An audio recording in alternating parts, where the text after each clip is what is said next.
Dear students, आज मैं आप लोगों के साथ कुछ शानदार क्वेश्चंस डिस्कस करने जा रहा हूं जिनको मैंने हाई ऑर्डर थिंकिंग क्वेश्चंस नाम दिया है और टॉपिक है डिटर्मिनेंट्स। पहला सवाल कह रहा है आपको find the value of theta satisfying this determinant equal to 0। तो देखते हैं इसको किस तरह से सॉल्व करके हम थीटा की वैल्यू पता लगा सकते हैं। जैसे आप देख रहे हैं यहाँ पर आपको साइन 3 थीटा मिलेगा, जिसका फॉर्मूला आप लोगों को पता होना चाहिए कि हम साइन 3 थीटा को 3 sine theta minus 4 sine cube theta में लिख सकते हैं। ऐसे ही आप देख रहे हैं कॉस 2 थीटा भी आपको मिल रहा है यहाँ पर, तो कॉस 2 थीटा को भी आप साइन के टर्म्स में लिख सकते हैं, that is 1 minus 2 sign square theta. तो ये दो की पॉइंट्स है जिसको हम बाद में यूज करेंगे, तो आप लोग इसका ध्यान रखें। अब इस डिटर्मिनेंट को इवैल्यूएट करने के लिए आप देख रहे हैं यहाँ पर एक 1 है और यहाँ पर भी एक 1 है, तो इन दोनों 1 को यूज करके मैं इस वाले 1 को 0 बना देता हूँ। 0 बनाने के लिए क्या करेंगे हम, बहुत सिंपल, आप लोग सब जानते हैं, C1 माइनस C2 कर देंगे। जब हम C1 माइनस C2 कर देंगे तो आपका जो ये कॉलम 1 है ये चेंज हो जाएगा और 1 की जगह पर यहाँ पर 0 आ जाएगा और -4 -3 -7 बन जाएगा। 7 माइनस ऑफ -7 जो है वो 14 बन जाएगा, बाकी एज इट इज रहेगा। तो first step okay, no problem. फिर देखो आप सभी लोग, इसमें हमारे पास जो फर्स्ट कॉलम है, इस फर्स्ट कॉलम में से हमको 7 कॉमन नजर आ रहा है, तो हम उस 7 को कॉमन ले लेते हैं बाहर और हमने 7 को बाहर कॉमन ले लिया। अब हम क्या करेंगे, इस डिटर्मिनेंट को फर्स्ट रो से एक्सपेंड कर देते हैं। आप सबको डिटर्मिनेंट का एक्सपेंशन आता ही है, तो हम इसको फर्स्ट रो से एक्सपेंड कर देते हैं। देखते हैं क्या मिलता है जब हम फर्स्ट रो से एक्सपेंड करते हैं। आप सभी को मालूम है जब हम फर्स्ट रो से एक्सपेंड करेंगे तो फर्स्ट एलिमेंट तो 0 आ गया एज इट इज, देन 1 उसके साइन के साथ, -1, देन जब हम रो और कॉलम कंसिस्टिंग ऑफ 1 को डिलीट करेंगे तो आपको ये मिलेगा, तो -1 इंटू -2, देन सब्ट्रैक्ट करना है 2 इंटू cos 2 theta, तो this becomes 2 minus 2 cos 2 theta and sin 3 theta, रो और कॉलम को हाइड कीजिए वैसी सेम, 7 minus 6। अब जब आप इन सब को मल्टीप्लाई कर लेंगे और सारी ब्रैकेट्स को खोल देंगे तो आपको एक इक्वेशन मिलेगी 2 cos 2 theta plus sin 3 theta equal to 2, जो आपको सिंप्लीफाई करने पे मिल जाएगी। अब यहाँ पे की स्टेप क्या है जो हमने शुरू में डिस्कस किया था, ये cos 2 थीटा है उसको साइन के टर्म्स में लिखेंगे और sin 3 थीटा को भी हम साइन के टर्म्स में लिखेंगे। दोनों के फॉर्मूले हम लोगों को मालूम ही है, तो हमने वो दोनों फॉर्मूले लगा दिए। वो दोनों फॉर्मूले लगाने के बाद में सारी ब्रैकेट्स को ओपन जब हम कर देंगे तो हमको एक क्यूबिक इक्वेशन मिलेगी और इस क्यूबिक इक्वेशन में आप देखिए कि आपको साइन थीटा कॉमन मिल रहा है। हमने माइनस साइन थीटा कॉमन ले लिया एंड ब्रैकेट में आपके पास बचेगा 4 sine square theta plus 4 sine theta -3। Okay, simple एकदम, कोई कंफ्यूजन नहीं। अब आपके पास दो फैक्टर्स हैं जिनका प्रोडक्ट 0 आ रहा है, एक माइनस साइन थीटा, तो आप लिखेंगे इधर minus sine theta equal to 0 और the other quadratic expression in terms of sine, this is equal to 0। अब आप दूसरी इक्वेशन को देखिए, 4 sine square theta plus 4 sine theta -3 equal to 0, और जब आप इस क्वाड्रेटिक एक्सप्रेशन को फैक्टराइज करेंगे तो आपको मिलेगा 2 sine theta -1 into 2 sine theta plus 3 equal to 0। अब आपको साइन थीटा के टर्म्स में 3 डिफरेंट इक्वेशंस मिल गई। कौन कौन सी, sine theta equal to 0, sine theta equal to half, और तीसरी को आप ध्यान से देखिए, sine theta is equal to -3/2। अब आपको सबको मालूम है कि साइन थीटा जो है वो -1 से 1 तक वेरी करता है, so sine theta can not be equal to -3/2, तो हम इसको रिजेक्ट कर देंगे, this is not possible. Now you all know the general solution for sine theta equal to 0। Sine theta equal to 0 का आपको मिल गया theta is equal to n pi, where all n belongs to z, and sine theta is equal to half के लिए आपको ये general solution मिल गया, which is n pi plus -1 raised to the power n times pi by 6, where pi by 6 comes from half, sin pi by 6 is half and all n belongs to z। तो इस problem का हमारे पास ये solution आया कि theta जो है वो या तो n पाई है for all n belongs to z, और it is n pi plus -1 raise to the power n times pi by 6 for all n belongs to z. Now let us come to problem number 2. Problem number 2 says, show that the points A, B and C do not lie on a straight line for any value of A. अब देखो इस problem को कैसे solve करेंगे. We are given 3 points A, B and C. ठीक है. अब इनके द्वारा बनाया गया ट्राइंगल का एरिया हम डिटर्मिनेंट के थ्रू इवेल्युएट कर सकते हैं. राइट? चलो उसको यूज करते हैं. जब आप वो डिटर्मिनेंट वाला एरिया का फॉर्मूला यूज करेंगे तो आपको इस तरह का एक्सप्रेशन मिलेगा. Half x1 y1 1 x2 y2 1 x3 y3 1. शायद आपको याद आ गया होगा सबको. यहाँ जो दो 1 दिख रहे हैं उसको हम 0 बना देते हैं using row 3. So r1 assign the value r1 minus r3 and r2 assign the value R2 minus R3 कर देते हैं. तो जब आप ये कर देंगे तो आपको ये चेंजेस मिलेंगे जो कि बहुत आसान है, आप खुद समझ जाएंगे, कोई इसमें बड़ी बात नहीं है. देन इस डिटर्मिनेंट को आप फर्स्ट कॉलम से एक्सपैंड कर दें. जब आप इस डिटर्मिनेंट को फर्स्ट कॉलम से एक्सपैंड कर देंगे तो आपको रिजल्ट मिल रहा है 7/2. तो जब कंक्लूजन है वो इस 7/2 से आपको निकालना है. कंक्लूजन क्या होगा कि एरिया ऑफ ट्राइंगल आपके पास आया है 7/2. That means this is not equal to 0. अगर ये पॉइंट्स कोलिनियर होते तो आपको यहाँ पर 0 मिलता, बट 0 नहीं मिला है. इसका मतलब ये जो पॉइंट्स है ये कोलिनियर नहीं है. राइट? तो आप क्या कंक्लूड करेंगे? Hence the given points form a triangle. बिल्कुल सही है. So they do not lie in a straight line for any value of A. ये ए की किसी भी वैल्यू के लिए स्ट्रेट लाइन में लाई नहीं करेंगे. चलिए थर्ड क्वेश्चन पर आते हैं.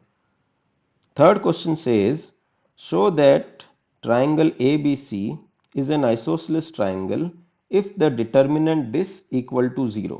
इसका मतलब आपको ये दिया गया है कि ये जो डिटर्मिनेंट दिख रहा है ये डिटर्मिनेंट अगर 0 होगा तो ये जो ट्राइंगल है ये आइसोसेलेस ट्राइंगल होगा. ये हमको प्रूव करना है. ये आ गया हमारा थर्ड क्वेश्चन. थर्ड क्वेश्चन में हमारा डिटर्मिनेंट इक्वल टू 0 हमको लिख करके दिया हुआ है. और आप ध्यान से देखें तो फर्स्ट रो में आपके पास सारे एलिमेंट्स 1 है. तो हम क्या करेंगे? इस एक 1 को यूज करके बाकी दोनों 1s को 0 बना देंगे by applying the property C1 minus C3 and C2 minus C3. ये आप जानते हैं, ये प्रॉपर्टी इजीली लगा सकते हैं, कोई दिक्कत नहीं है. जब आप ये प्रॉपर्टी लगाएंगे तो 1 माइनस 1 आपको मिल गया 0. फिर 1 plus cos A minus of 1 plus cos C. तो 1 और 1 तो कैंसिल हो जाएंगे, आपके पास बचेगा कॉस ए माइनस कॉस सी. ऐसे ही cos square A plus cos A minus cos square C minus cos सी जो है वो आपको यहां पर मिल जाएगा. राइट? इसी तरीके से कॉलम 2 माइनस कॉलम 3 लगाएंगे तो 1 माइनस 1 आपको मिल गया 0. And similarly 1 plus cos B minus 1 plus cos C करेंगे तो आपको cos B minus cos C मिलेगा. इन दोनों का डिफरेंस जो है वो आपको यहां पर मिल जाएगा. राइट? और जो थर्ड कॉलम है वो आपका एज इट इज बिना किसी चेंज के आपको मिल जाता है. अब आप ध्यान से ऑब्जर्व करें तो फर्स्ट कॉलम से आपको cos a minus cos c common नजर आएगा और सेकेंड कॉलम से आपको cos b minus cos c नजर आएगा. तो हम फर्स्ट कॉलम से cos a minus cos c, second column से cos b minus cos c common ले लेंगे. कॉमन लेने के बाद में आपके पास ये वाला स्टेप आ जाएगा जो कि बहुत सिंपल है, इसको ज़्यादा समझाने की ज़रूरत नहीं है. अब आप देख सकते हैं कि आपके पास फर्स्ट रो में 2 जीरोज आ गए हैं, तो आप फर्स्ट रो से इस डिटर्मिनेंट को एक्सपैंड कर सकते हैं. तो पहले 2 फैक्टर तो आपके एज इट इज देखो ये मिल गए आपको. एंड देन जब आप फर्स्ट रो से एक्सपैंड करेंगे तो आपके पास ये आ जाएगा 1 into cos B plus cos C plus 1 minus cos A plus cos C plus 1, ये वाला ब्रैकेट आपको मिल जाएगा। जब आप इसमें देखेंगे तो आपका 1 से 1 तो कैंसिल हो रहा है और कॉस सी से कॉस सी भी कैंसिल हो रहा है। बच गया क्या आपके पास? आपके पास बच गया cos B minus cos A. So आपके पास अब तीन फैक्टर्स आ गए, cos A minus cos C, cos B minus cos C and cos B minus cos A, इनका प्रोडक्ट इक्वल टू 0। तो आप लिख सकते हैं either cos A minus cos C equal to 0 और cos B minus cos C equal to 0 और cos B minus cos A equal to 0। इनसे आपको मिल जाएगा इधर cos A equal to cos C, cos B equal to cos C और cos B equal to cos A. और final conclusion आपको मिल जाएगा कि या तो एंगल ए एंगल सी के बराबर है, या एंगल बी एंगल सी के बराबर है, या एंगल बी एंगल ए के बराबर है। किसी भी ट्राइंगल में अगर कोई दो एंगल्स इक्वल होते हैं तो वो आइसोसेलेस ट्राइंगल हो जाता है। तो देखो यही हम लोगों को प्रूव करना था, राइट। अब हम आ जाते हैं प्रॉब्लम नंबर 4 पे। Problem number 4 says prove that this determinant is divisible by a plus B plus C. एक तो ये चीज हमको प्रूव करनी है एंड देन आपको आगे कहा जा रहा है also find the quotient.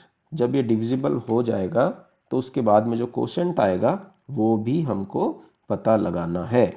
Okay, चलिए देखते हैं अब प्रॉब्लम नंबर 4 को हम किस तरह से सॉल्व करते हैं।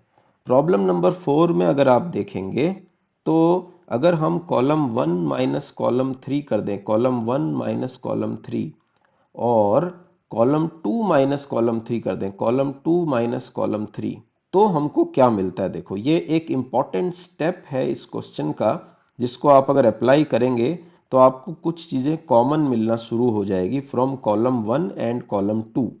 तो हमने ये कर दिया, column 1 minus column 3, column 2 minus column 3, एकदम सिंपल एंड डायरेक्ट स्टेप। और थर्ड कॉलम जो है वो ऐसा का ऐसा रह गया।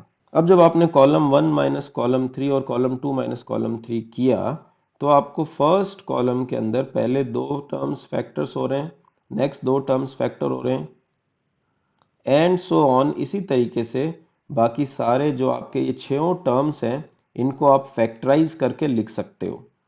और जब आप फैक्टर्स बना देंगे तो आप ध्यान से देखिए, आपको फर्स्ट कॉलम में a plus B plus C common मिलेगा और इसी तरीके से सेकेंड कॉलम में भी आपको a plus B plus C common मिलेगा। तो हमने कॉलम 1 और कॉलम 2 दोनों से a plus B plus C common निकाल लिया। तो आपके पास बाहर आ जाएगा a plus B plus C का होल स्क्वायर। अंदर क्या बचा? जब आपके पास a plus B plus C इधर से बाहर गया तो इधर आपके पास बचा c माइनस ए, नेक्स्ट में आपके पास बचा a माइनस बी, नेक्स्ट आपके पास बचा b माइनस सी। ऐसे ही आपके पास सेकेंड कॉलम में बचा c minus B, a minus C and b minus A. तो इस तरह के आपके पास बच गया। Third column as it is जैसा है वैसा रह गया। अब अगर आप देखें ठीक से और हम सारे रोज को जोड़ दें तो आपको नजर आ रहा होगा, ये देखो a से a कैंसिल हो जाएगा, b से b कैंसिल हो जाएगा, c से c कैंसिल हो जाएगा, इधर भी b से b कैंसिल हो जाएगा, c से c कैंसिल हो जाएगा और a से a कैंसिल होने के बाद में आपको ये दो एलिमेंट्स डायरेक्टली जीरो मिल जाएंगे by adding all the rows. Correct? तो हम सारी रोज को ऐड कर देते हैं। After adding all the rows हमको ये दो जीरो मिल गए और बाकी थर्ड एलिमेंट आपको ये मिल ही गया जैसा है। और अब आप इसको फर्स्ट रो से एक्सपेंड कर देंगे, फर्स्ट रो से आप इसको एक्सपेंड कर देंगे। जब आप फर्स्ट रो से एक्सपेंड कर देंगे तो आपको ये मिल जाएगा a minus B into B minus a and b minus c into A minus c multiplied by ये वाला एक्सप्रेशन। वो हमने एज इट इज देखो यहां पर लिख दिया। क्लियर? No confusions? अब आपका काम क्या है, ये जो सारी ब्रैकेट्स है इन सभी ब्रैकेट्स को मल्टीप्लाई करना। जब आप इन सभी ब्रैकेट्स को मल्टीप्लाई कर देंगे तो आपको मिलेगा a B plus B C plus C A minus A square minus B square minus C square. ध्यान से देखिए, आपको सेकेंड टर्म भी यही मिल रही है, A B plus B C plus C A minus A square minus B square minus C square. इन दोनों में से आप क्या करो, -1 कॉमन निकाल लो। तो 1 - 1 तो यहाँ से मिलेगा और 1 - 1 यहाँ से मिलेगा, दोनों माइनस मल्टीप्लाई होकर के पॉजिटिव बन जाएंगे, इसीलिए नेक्स्ट स्टेप पे कोई अलग से साइन नहीं आ रहा। तो आप ध्यान से देखिए, a + b + c whole square तो ये आ गया और बाकी दोनों ब्रैकेट में से मैंने माइनस साइन कॉमन निकाल लिया। सिंपल, इजी है, कोई दिक्कत नहीं है।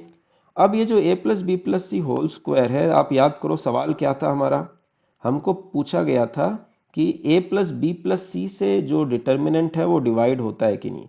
तो इस होल स्क्वायर के हमने दो टुकड़े कर दिए, एक a + b + c अलग लिखा, एक a + b + c अलग लिखा। तो इसलिए मैंने इसको अलग अलग कलर से शेड कर दिया है, एक येलो कलर से शेड कर दिया है और दूसरा a + b + c ग्रीन से शेड कर दिया। अब ये ग्रीन से शेड किया हुआ जो है ये दूसरे ब्रैकेट के साथ मल्टीप्लाई होके एक आइडेंटिटी बना रहा है जो आपको याद होगी, a + b + c into a² + b² + c² minus ab minus bc minus ac is equal to a³ + b³ + c³ minus 3abc। और जो चौथा ब्रैकेट है वो एज इट इज यहां पर आ गया, राइट, इजी। अब आप देखें कि इस डिटर्मिनेंट के हमारे पास तीन फैक्टर आए हैं, एक तो a + b + c और ये जो ग्रीन से हाईलाइटेड है दो फैक्टर्स, जो दो ब्रैकेट है वो मल्टीप्लाई होकर के एक टर्म बना रहे हैं। तो ये a + b + c तो बन गया हमारा डिवाइजर और ये जो दूसरा और तीसरा ब्रैकेट मल्टीप्लाई होके एक एक्सप्रेशन बना रहा है, ये पूरा का पूरा बन गया कोशेंट। तो देखो हमारे सवाल का जवाब मिल गया हमको कि इस डिटर्मिनेंट को प्रूव करना है कि वो a + b + c से डिवाइड हो रहा है एक तो, और दूसरा डिवाइड होने के बाद कोशेंट क्या होगा वो पता लगाओ। तो हमने दोनों चीजें पता लगा ली, राइट।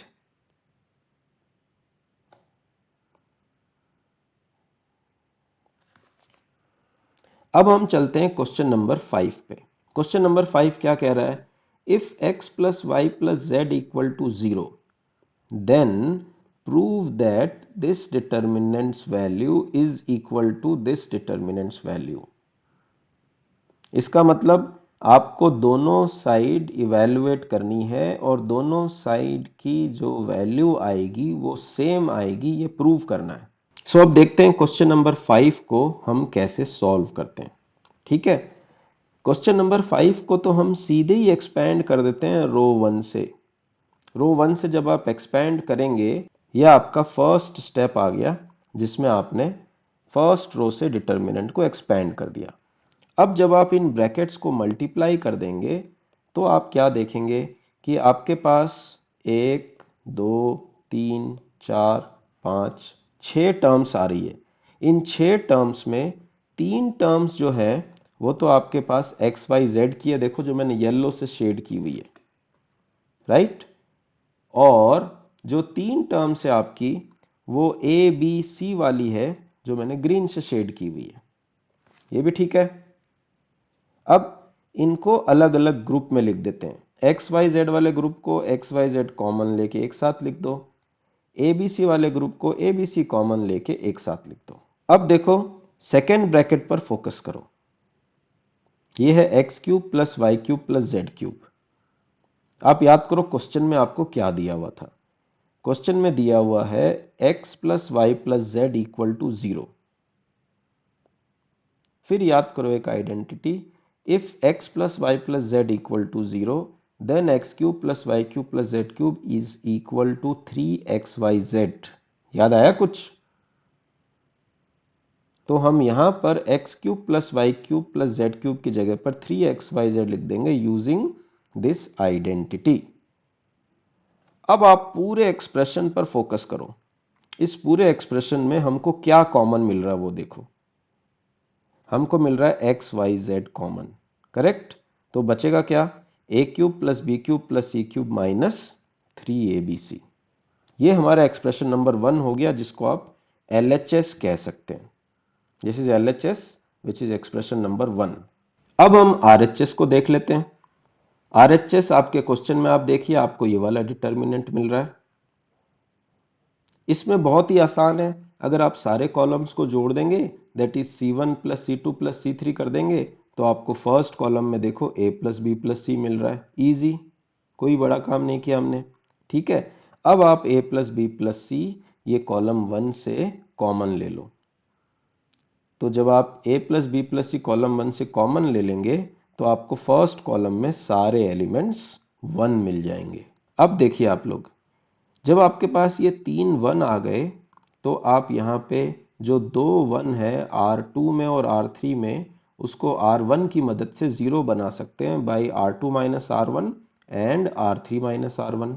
तो R2 माइनस R1 करेंगे तो 1 minus 1 A minus B and B minus C मिलेगा, वो ये रहा। एंड R3 माइनस R1 करेंगे तो 1 minus 1 C minus B A minus C मिलेगा, वो ये रहा। मिला क्या हमको फर्स्ट कॉलम में 2 जीरोस मिल गए।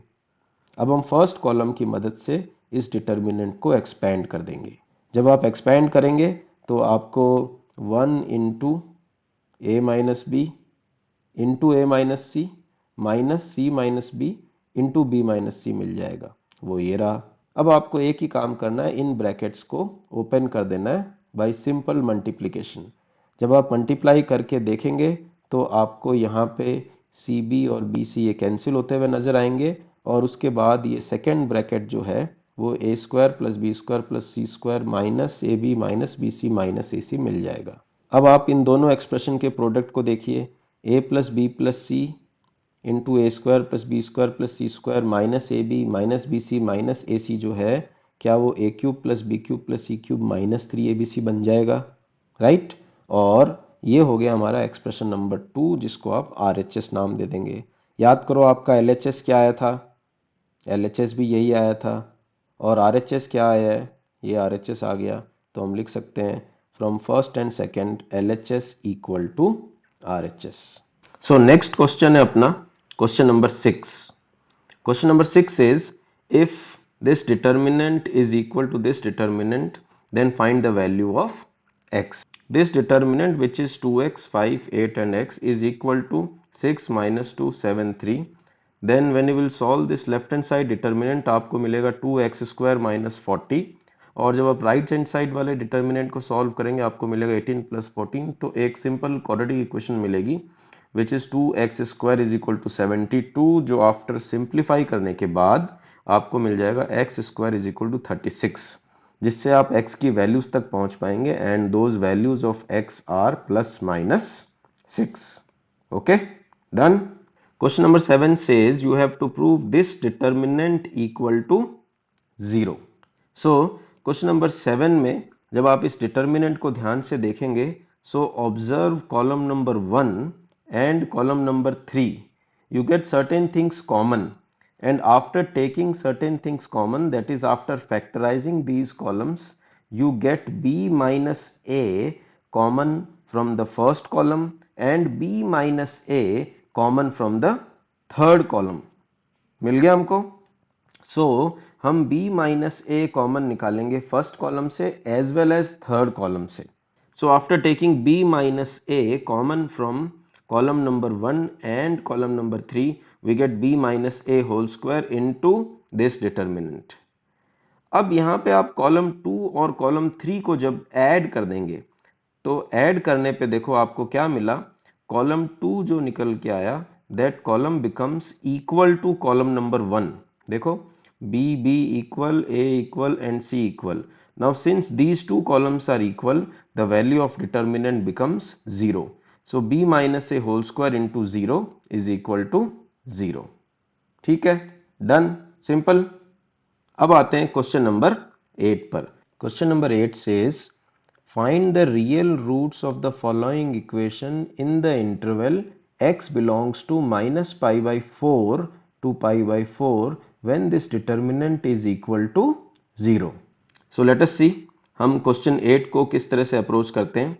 यहां पर आप ध्यान से देखिए, अगर आप कॉलम 1, कॉलम 2 और कॉलम 3 को कॉलम 1 में ऐड कर देते हैं तो आपको 2 cos x plus sin x मिल रहा है इन द फर्स्ट कॉलम। सो आप 2 cos x plus sin x को फर्स्ट कॉलम से कॉमन ले सकते हैं। कॉमन लेने के बाद आपको क्या मिलेगा, फर्स्ट कॉलम में आपको मिल गए 3 1।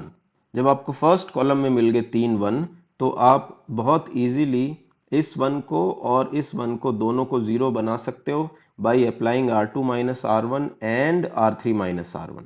तो जब आप R2 माइनस R1 और R3 माइनस R1 लगाएंगे तो R2 में आ रहे हैं ये वाले चेंजेस और R3 में आ रहे हैं ये वाले changes.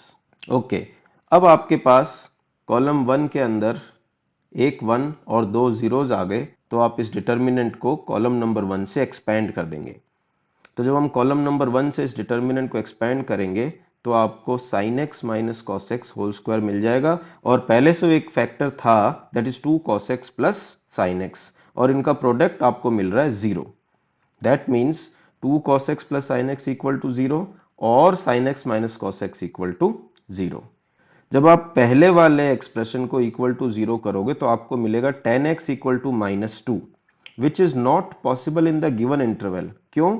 Because x is varying from minus pi by 4 to pi by 4, so in that case tan x will vary from minus 1 to 1। इसीलिए हम इसको यहाँ पे लिख देंगे it is not possible in the given interval। and when sin x equal to cos x, उस case में आपको tan x मिल रहा है 1, और इसी इंटरवल के अंदर x मिल जाएगा आपको pi by 4, which is the solution of this question, right. चलिए देखते हैं क्वेश्चन नंबर 9 क्या पूछ रहा है हमको। Question number 9 says if f t is equal to this determinant then find the value of limit t approaches to zero f t upon t square. So question 9 को solve करने के लिए सबसे पहले हमको एफ टी इवेलुएट करना पड़ेगा। That means हमको इस डिटर्मिनेंट को इवेलुएट करना पड़ेगा, जो कि आपको कॉलम नंबर 2 से t कॉमन दे रहा है। तो आप कॉलम नंबर 2 से सबसे पहले t कॉमन निकाल लेंगे, और ये t कॉमन निकालने के बाद में जब आपके पास कॉलम नंबर 2 में 3 1 मिल जाएंगे तो आप R2 माइनस R1 और R3 माइनस R1 लगा करके दो जीरोस बना सकते हैं, करेक्ट। सो हमने दो जीरोस बना दिए by applying R2 minus R1 and R3 minus R1, और अब इसको कॉलम नंबर 2 से एक्सपेंड कर देंगे। जब आप कॉलम नंबर 2 से एक्सपेंड कर देंगे तो आपको एफ टी मिल जाएगा which is given by t sine t minus t square cos t. जब आपको एफ टी मिल जाएगा t sine t minus t square cos t, तो अब हम यहाँ पर जो लिमिट निकालेंगे उसमें एफ टी की जगह पर ये वाला एक्सप्रेशन रख देंगे t sine t minus t square cos t, और लिमिट को डिस्ट्रीब्यूट कर देंगे for these two different terms, that is t sine t upon t square minus t square cos t upon t square with limit t approaches to 0 in each case। so जब आप पहले वाले term में देखेंगे तो limit t approaches to 0 sin t upon sin t becomes 1, because हमने ये पहले फॉर्मूला पढ़ा हुआ है लिमिट का, and limit t approaches to 0 cos t also becomes equal to 1। so 1 minus 1 आपको मिल जाएगा 0। so the result of limit t approaches to 0 f t is equal to 0, right. चलिए देखते हैं क्वेश्चन नंबर 10 हमको क्या कह रहा है। Question number 10 says find the maximum value of the delta equal to this determinant where t is a real number. So देखते हैं क्वेश्चन नंबर 10 किस तरह से सॉल्व होता है। क्वेश्चन नंबर 10 में हम इन दो वंस को बहुत इजीली जीरो बना सकते हैं with the help of this one by applying column 1 minus column 3 and column 2 minus column 3। और जैसे ही आपके ये दोनों एलिमेंट जीरो मिल गए, आप रो नंबर 1 से इसको एक्सपेंड कर देंगे तो आपको मिल जाएगा minus of sine t into cos T. अब हमने इस एक्सप्रेशन को क्या किया, 2 से मल्टीप्लाई एंड डिवाइड कर दिया सो दैट हम अप्लाई कर सकें 2 sine t into cos t as sine 2t, और ये एक्सप्रेशन एक ट्रिग्नोमेट्रिक फंक्शन में आ जाए which is sine 2t। So ultimate value of this determinant is minus half sine 2t। अब हमको माइनस हाफ साइन 2t की मैक्सिमम वैल्यू पता लगानी है, ठीक है। तो अब देखो आप साइन 2t जो है वो हमको पता है वेरी करता है फ्रॉम -1 to 1। ये हम सब लोग जानते हैं, साइन थीटा की जो रेंज होती है दैट इज फ्रॉम -1 to 1। तो यहाँ पे हम थ्रू आउट हाफ से मल्टीप्लाई कर देंगे सो दैट हमको मिलेगा हाफ इंटू साइन 2t, और हाफ साइन 2t वेरी कर रहा है -1/2 to हाफ। अब देखिए हमको क्या चाहिए, हमको चाहिए -1/2 sine 2t, so that will vary फ्रॉम -1/2 to हाफ, राइट। तो जो डिटर्मिनेंट की वैल्यू है वो वेरी कर रही है -1/2 से हाफ।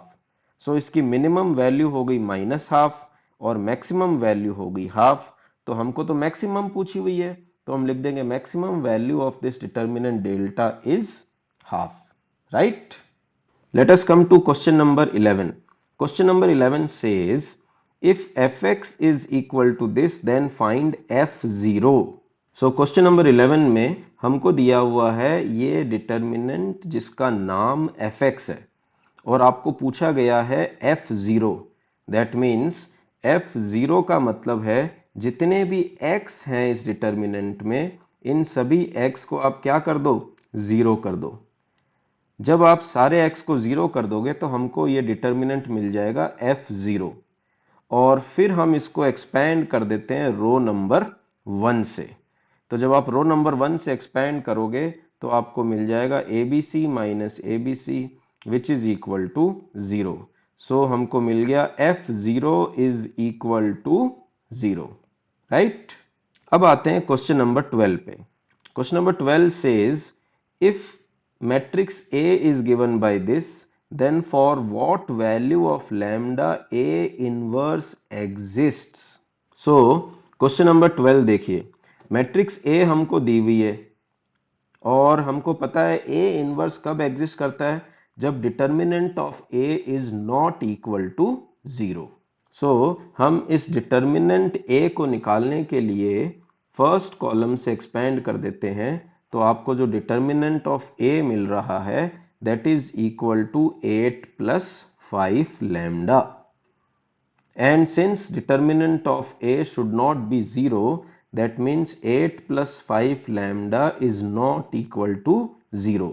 So यहां से आपको मिल जाएगा that lambda should not be equal to -8/5। और आप इसको ऐसे भी लिख सकते हो that lambda belongs to all real numbers other than -8/5, right? Question number 13 क्या पूछ रहा है हमको, if x, y and z are non-zero real numbers and this determinant is equal to 0, then find the value of x raised to the power -1 plus y raised to the power -1 plus z raised to the power -1. So question number 13 के लिए हमको ये पूछा गया है कि 1/x + 1/y + 1/z की क्या वैल्यू होगी जब ये वाला डिटर्मिनेंट 0 होगा। तो हम क्या करेंगे, हम यहाँ पर फर्स्ट रो से x कॉमन निकालेंगे, सेकेंड रो से y कॉमन निकालेंगे और थर्ड रो से z कॉमन निकालेंगे। जब आप कॉमन निकालेंगे तो देखो आपको क्या मिलेगा, फर्स्ट रो में 1/x 1/x 1/x ऐसे टर्म्स मिल जाएंगे, सेकेंड रो में 1/y 1/y 1/y ऐसा टर्म मिल जाएगा, और थर्ड रो में 1/z 1/z 1/z जैसे टर्म मिल जाएंगे। तो ऐसा मिलने के बाद अगर आप तीनों रोज को ऐड कर देंगे तो आपको वही वाला एक्सप्रेशन मिल जाएगा जिसकी वैल्यू हमको निकालनी है, that is 1/x + 1/y + 1/z। हमको 1/x + 1/y + 1/z first row में मिल जाएगा जिसको हम कॉमन ले सकते हैं, ठीक है। तो 1/x + 1/y + 1/z + 1 को हम रो 1 से कॉमन ले लेंगे तो आपको फर्स्ट रो में सारे एलिमेंट्स 1 मिल जाएंगे, और फर्स्ट रो में सारे एलिमेंट्स 1 मिल जाएंगे तो आप इन दो वंस को बहुत इजीली 0 बना सकते हो by C2 - C1 and C3 - C1। सो जैसे ही आपने C2 - C1 और C3 - C1 लगाया आपको दो जीरोज मिल गए, और फिर आप फर्स्ट रो से इस डिटर्मिनेंट को एक्सपेंड कर दो। जब आप फर्स्ट रो से इस डिटर्मिनेंट को एक्सपेंड करेंगे तो आपको इस डिटर्मिनेंट की वैल्यू 1 मिल जाएगी। एंड हमको ये पता है कि x, y और z ये नॉन जीरो रियल नंबर्स हैं, तो हमारे पास ultimately 1/x plus 1/y plus 1/z plus 1 ही इक्वल टू 0 मिलेगा, जिससे 1/x plus 1/y plus 1/z की वैल्यू आपको -1 मिल जाएगी। राइट? तो अब देखते हैं क्वेश्चन नंबर 14 क्या कह रहा है। Question number 14 says if there are two values of a which makes this determinant equal to 86, find their sum। तो क्वेश्चन नंबर 14 में सबसे पहले तो आपको इस डिटर्मिनेंट की वैल्यू निकालनी होगी विच इज इक्वल टू 86। इसको हम फर्स्ट कॉलम से एक्सपेंड कर देते हैं बिकॉज एक जीरो ऑलरेडी है, तो हम यहीं से इसको एक्सपेंड कर देते हैं। तो जब आप इसको एक्सपेंड करोगे तो आपको एक क्वाड्रेटिक इक्वेशन मिलेगी ए में which is a² plus 4a minus 21 equal to 0, जिसको आप फैक्टराइज कर देंगे तो आपको a plus 7 into a minus 3 मिल जाएगा, जिससे आपको a की दो वैल्यूज मिल जाएगी विच आर -7 एंड 3। लेकिन आपको ये a की वैल्यूज नहीं पूछी है, आपको पूछा है इनका सम। तो आप लिख सकते हो there sum is equal to -7 plus 3 equal to -4। Right? So let us move to question number 15. Question number 15 says x, y and z are real numbers. Then find the value of this determinant. Question number 15 में आप देखिए, आपको first column में क्या मिल रहा है, हर जगह पर a प्लस बी का whole square, and second column में आपको a माइनस बी का होल स्क्वायर मिल रहा है। तो आप क्या कर सकते हैं, हम कॉलम 1 माइनस कॉलम 2 कर देते हैं। तो उससे मिलेगा क्या हमको, let us see here, column 1 minus column 2 करने पर ये a plus b whole square हम खोल देंगे, a minus b whole square खोल देंगे, और कुछ चीजें कैंसिल हो जाएगी, और कैंसिल होने के बाद आपको रिजल्ट मिलेगा 4, और सेम रिजल्ट आपको इसके लिए मिलेगा, और सेम रिजल्ट आपको इस टर्म के लिए मिलेगा। So after applying column 1 minus column 2, आपको फर्स्ट कॉलम में 4 मिल जाएगा हर टर्म, और आप इस 4 को कॉमन निकाल सकते हो कॉलम 1 से। और जैसे ही आप 4 को कॉमन निकालेंगे आपको फर्स्ट कॉलम और थर्ड कॉलम आइडेंटिकल मिल जाएगा, जिससे इस डिटर्मिनेंट की वैल्यू आपको 0 मिल जाएगी। सो 4 इंटू 0 बिकम्स 0। राइट? अब देखते हैं 16th क्वेश्चन क्या पूछ रहा हमको। 16th question says if x equal to -9 is a root of this equation then find the other two roots. So let us start the solution of question number 16। Question number 16 में आप ध्यान से देखिए, अगर आप तीन रोज को ऐड कर देते हैं तो आपको फर्स्ट रो में सारे एलिमेंट्स x प्लस 9 मिल जाएंगे, और इस x प्लस 9 को आप जब कॉमन लेंगे तो आपको फर्स्ट रो के अंदर सारे एलिमेंट्स 1 मिल जाएंगे।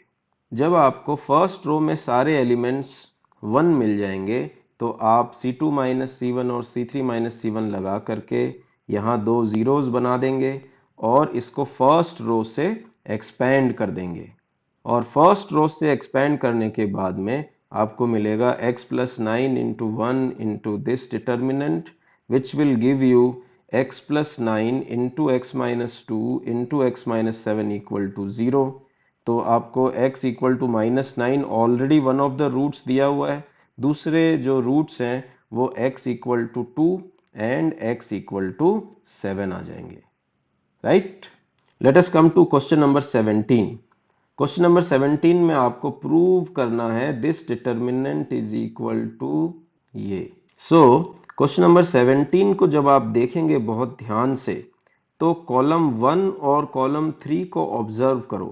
जब आप C1 माइनस C3 कर देते हैं तो आपको फर्स्ट कॉलम में हर जगह पर z माइनस x मिलेगा, और इस z माइनस x को हम फर्स्ट कॉलम से कॉमन निकाल सकते हैं।